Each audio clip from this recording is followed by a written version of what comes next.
Post modernism کو اگر ایک فقرے میں بیان کرنا ہو تو وہ ہے معنی سے، میننگ سے دشمنی. یہ معنی کے وجود کا انکار کرتے ہیں. تو اب یہ ایبسرڈیٹی اور ریلیٹیوٹی سے بننے والا ایک پورا ورلڈ ویو،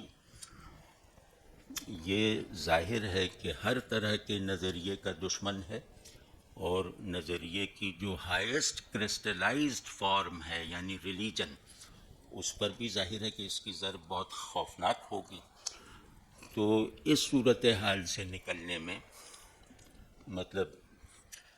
کہ چیزوں کے معنی نہیں ہوتے، اس نیریٹو سے نکلنے کے لیے ہمارے پاس ماضی قریب میں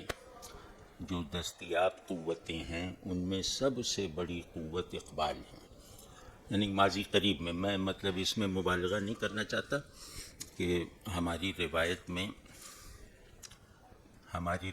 کی تشکیل میں کام آنے والی تمام شخصیتیں پوسٹ ماڈرنزم یا پوسٹ ماڈرن کنڈیشنز کو توڑنے کی حتمی قوت رکھتی ہیں، لیکن ہماری نالائقی اور غفلت کی وجہ سے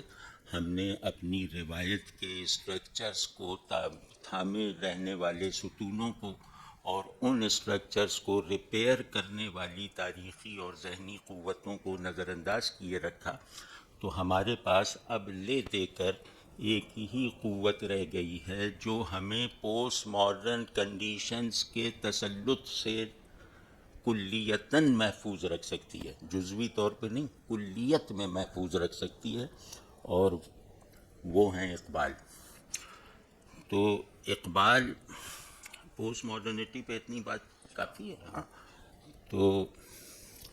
بس اتنا یاد رکھیں کہ محمل اور ایسی اضافیت جس کے لیے ایک لمحہ خود کو برقرار رکھنا باعث شرم ہو، یہ پوسٹ ماڈرنٹی ہے. تو جو چیز جو ہے وہ ایسی حرکت پر مبنی ہو کہ اس میں سکون کا کوئی مختصر ترین وقفہ بھی نہ آئے، یہ حرکت جو ہے یہ عدم کی حرکت ہو سکتی ہے، وجود کی حرکت نہیں. تو تیسرے پہلو سے پوسٹ ماڈرنزم اپنی ساخت میں، ذہنی ساخت میں بھی اور مطلب ایک وجودی بناوٹ میں بھی نیہلزم ہے.